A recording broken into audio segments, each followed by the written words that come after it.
is brought to you by Head Start Basketball. Hello and welcome to the 71st edition of the Coach's Corner Roundtable on the Hoopheads podcast. Each episode of the Coach's Corner Roundtable will feature our all-star lineup of guests answering a single basketball question. A new Coach's Corner Roundtable will drop around the 15th of each month. November's Roundtable question is, what is something you try to avoid at all costs as a basketball coach? Our coaching lineup this month includes Dominic Amorosa from Strake Jesuit College Prep, Jerry Buckley from Bishop Kenny High School, Joe Burke from Skidmore College, Chris DeLisio from Olmsted Falls High School, Stephen Halstead from Grace College, Joe Harris from Lake Chelan High School, Ryan Hintz from Blue Valley West High School, Katie Pate from George Mason University, Bob Krizancic from Menor High School, Don Showalter from USA Basketball, John Schulman from the University of Central Arkansas, Ito Singer, the author of the Blobbin Hood newsletter, and Jonathan Yu, international basketball coach. Please enjoy this roundtable episode of the Hoopheads podcast, and once you're finished listening, please give the show a 5-star rating and review after you subscribe on your favorite podcast app. Be sure to follow us on Twitter and Instagram at HoopheadsPod for the latest updates on episodes, guests, and events from the Hoopheads Pod. Hey Hoopheads, the basketball season is here, and so are big savings from our friends at Dr. Dish Basketball. From now until November 29th, you can get an exclusive $3,500 off the Dr. Dish CT Plus. In addition, take advantage of Dr. Dish's schools-only buy now, pay later payment plans for even more savings. Simply put half down and shipping, and then have 12 months of zero interest to pay the rest. Learn more at drdishbasketball.com/financing. You can also follow their incredible content at Dr. Dish B-Ball on Twitter, Instagram, Facebook, and YouTube. Mention the Hoopheads podcast and save an extra $300 on the Dr. Dish Rebel, All-Star, and CT models. Those are some great deals, Hoopheads. Get your Dr. Dish shooting machine today. Hey, this is Monty Patel, head boys coach of East End Public Charter School in Little Rock, Arkansas, and you are listening to the Hoopheads podcast. Prepare like the pros with the all-new Fast Draw and Fast Scout. Fast Draw has been the #1 play diagramming software for coaches for years. You'll quickly see why Fast Model Sports has the most compelling and intuitive basketball software out there. For a limited time, Fast Model is offering Hoopheads listeners 15% off Fast Draw and Fast Scout. Just use the code HHP15 at checkout to grab your discount, and you'll be on your way to more efficient game prep and improved communication with your team. Fast Model also has new coaching content every week on its blog, plus play and drill diagrams on its Playbank. Check out the links in the show notes for more. Fast Model Sports is the best in basketball. Let's hear from our panel about what they try to avoid at all costs as a basketball coach. Dominic Amorosa, Strake Jesuit College Prep in Houston, Texas. Dominic Amorosa, Strake Jesuit, Houston, Texas. The one thing I try to avoid as a basketball coach is speaking in absolutes. I love using the word yet, and I love trying to explain as many things as possible without making them seem absolute, especially as it relates to player development and growth. Thank you. Jerry Buckley, Bishop Kenny High School, Jacksonville, Florida. Hi, this is Jerry Buckley from Bishop Kenny answering this month's question about what I try to avoid at all costs.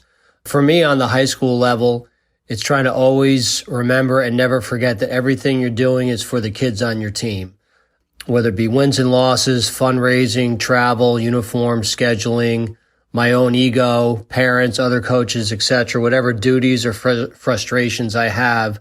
I always try to remember it's all about giving my players the best possible experience they can have while they're in high school. And obviously wins and losses are a part of that, but you want them to look back on being a part of our program 20, 30 years from now as a special time in their lives from which they have great memories and they feel like they got something from the experience that helped them later on in life outside of basketball. So again, not the easiest thing to always remember, but I try to stay focused on that and always try to remember putting everything for the kids first. Joe Burke, Skidmore College. One of the things I've always tried to avoid as a coach, and this goes beyond basketball, is singling out individuals, not just from a negative standpoint, from a positive standpoint as well.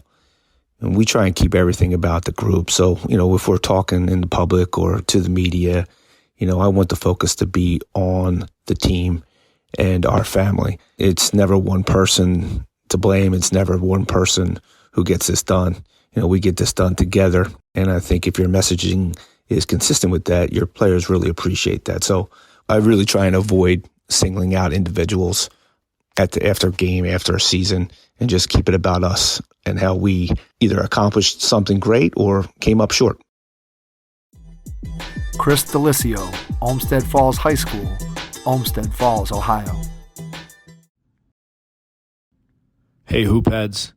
Chris DeLisio from Olmsted Falls here. Answering the question, what do we as a basketball coach try to avoid at all costs? And even though there's a lot of basketball-related ones, might be turnovers or, offensive rebounds by the opponent, I think probably speaking about your basketball program is, in general, cultural problems. I think that's one thing as a basketball coach you have to have your finger on all the time is what's the culture of your program in the locker room, at home, the things that will, behind the scenes, destroy your program that you got to spend a lot of time on, because those are the things that are going to ruin any of your X's and O's and any of the things that happen on the basketball court, whether those things are good or bad. And eventually things won't always go perfect on the basketball court. And if you have a great culture that exists in the other areas, then I think you got a chance to survive when those things don't go as well on the basketball court as you want them to. Stephen Halstead from Grace College.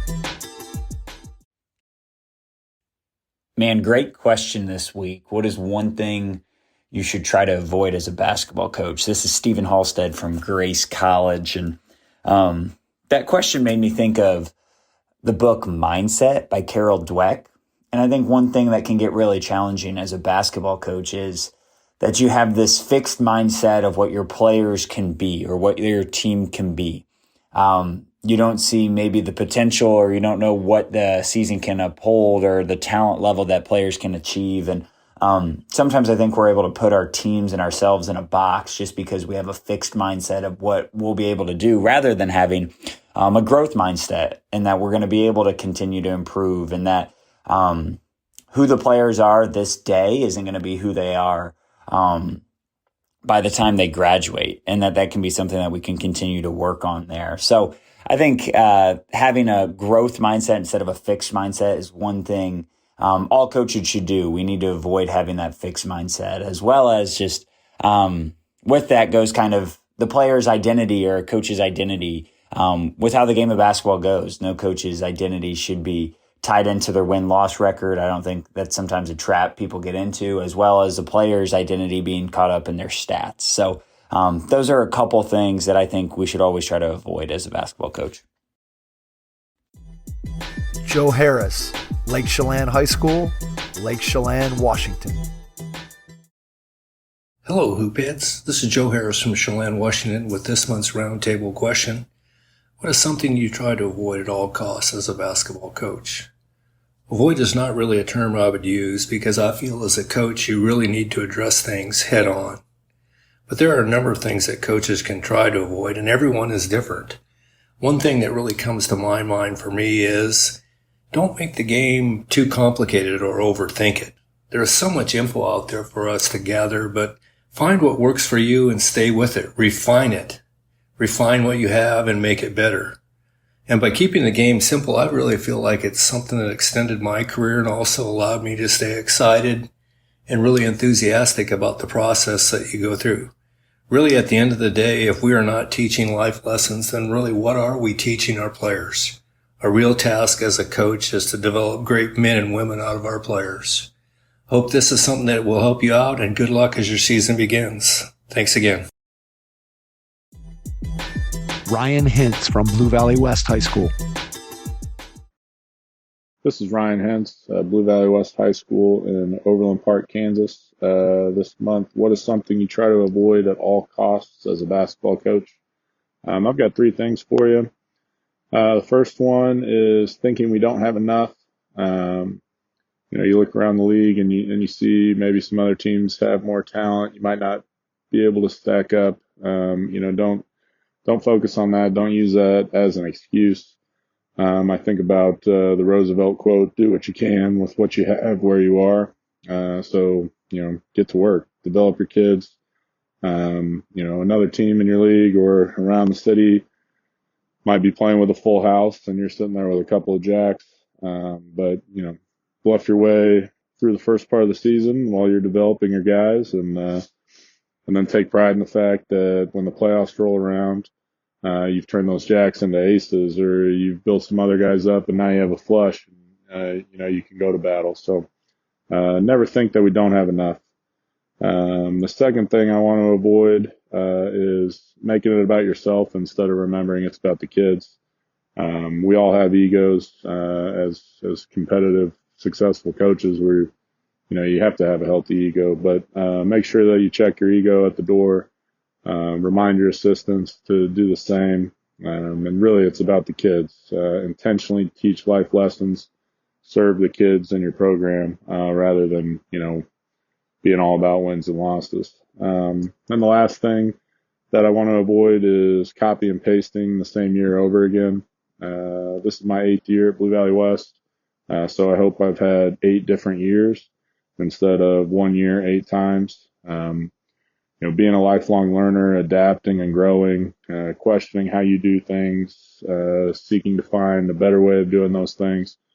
I think it's just important for me personally, not to get on autopilot and do the same thing every year. Adapt and grow and change with the kids, keep things fresh, so that, I can stay excited about every season and give the kids everything that I can to give them a great season. So those are my 3 things I want to avoid. Hope that helps. Thank you. Hey coaches, we know you're invested in the next generation of athletes, so why not give them the star treatment this season with Game Changer, a free app that provides you with the tools to help your players improve. Review game film, game stats, and cumulative season statistics with your team to keep players motivated all season long. Live stream your games for free and enjoy automatic highlight clips. Download Game Changer now on iOS or Android. Game Changer equips your team with the tools they need to stay engaged. Download it today and make this season one for the books. Game Changer. Stream, score, connect. Learn more at gc.com/hoopheads. That's gc.com/hoopheads.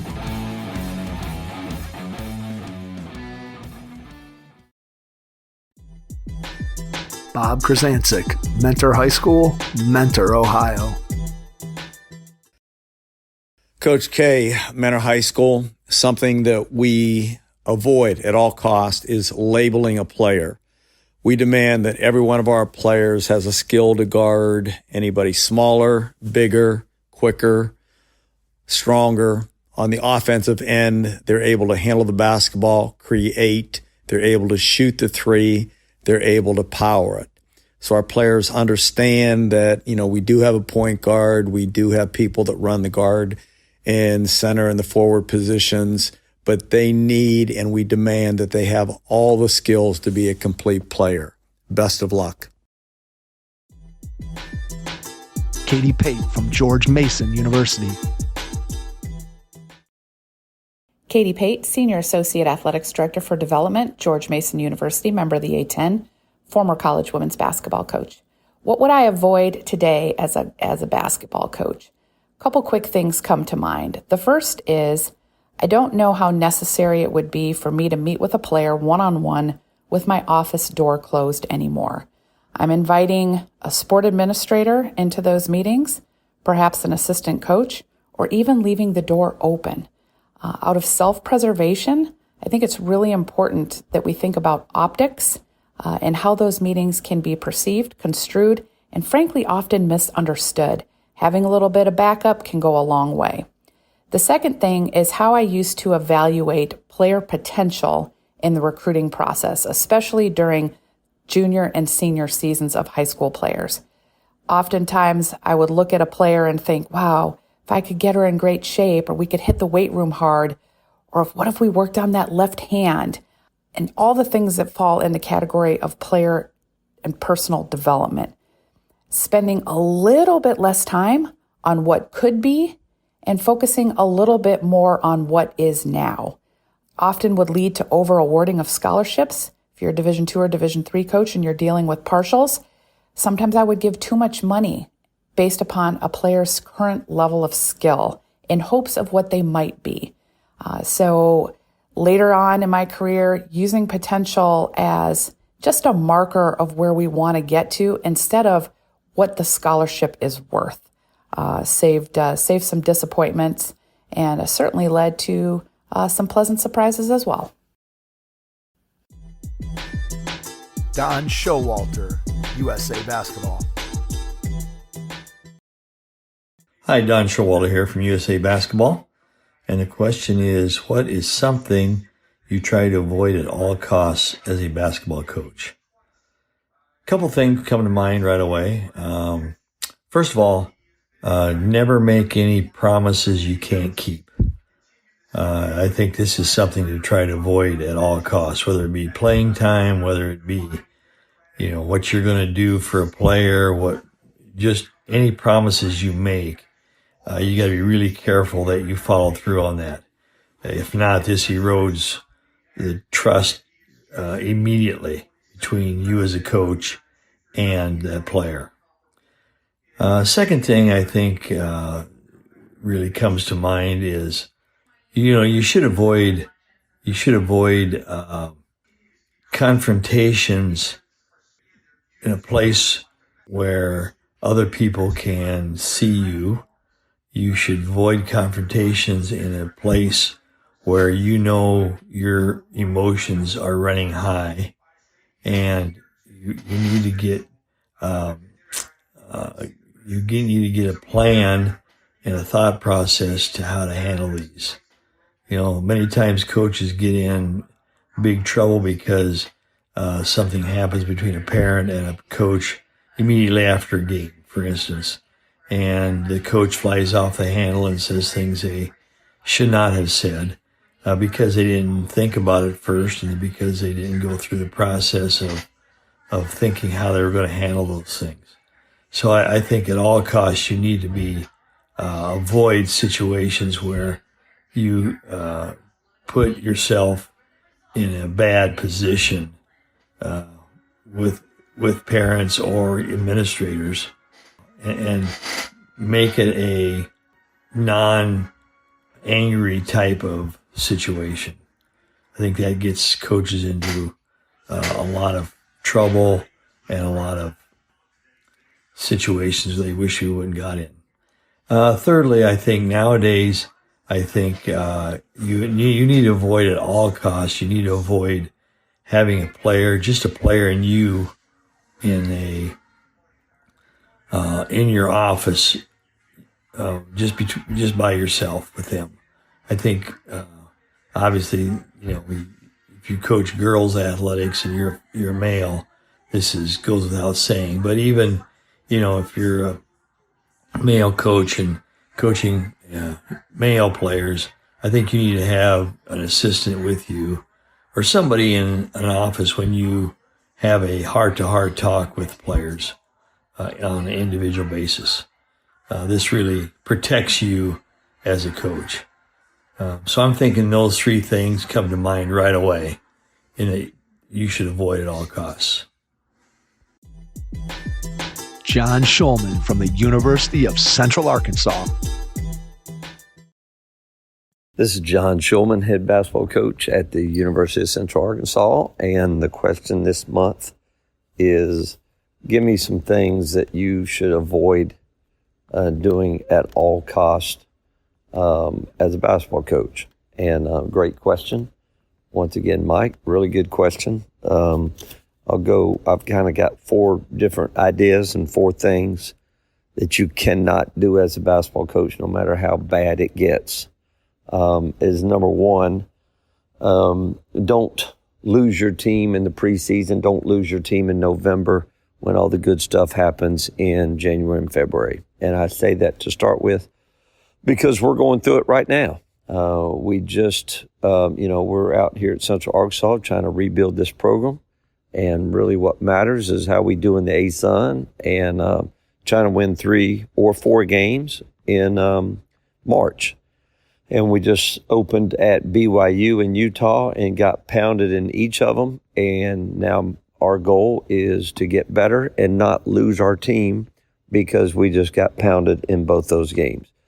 So don't lose your team early. You cannot lose your team early. There's no reason to lose your team early. You either win or you learn. Next is, you've got the power as a coach to impact kids. Don't destroy kids. Now, they need discipline and they need to be challenged, but know where that line is. Know where the line is so you don't destroy a kid and destroy a relationship in the meantime. I have done that, and I have regrets about that. Don't destroy relationships because of this game. You're supposed to be helping relationships and impacting kids. Be careful about that at all costs. Challenge kids, don't destroy kids. You can be tough without being demeaning, demanding without being demeaning. For teams, taking away confidence can kill a basketball team. Give them belief. I wasn't a real good athlete, but I had one man in particular that really believed in me, and all he did was just give me belief and encourage. What does encourage mean? I learned this at church the other day. What does encourage mean is to give someone courage. So encourage kids and give them belief. Don't take that away. Give them belief. Now, they have to earn it. I get that, but give them belief. All right. And the last one kind of is a team thing, and I did this a couple years ago.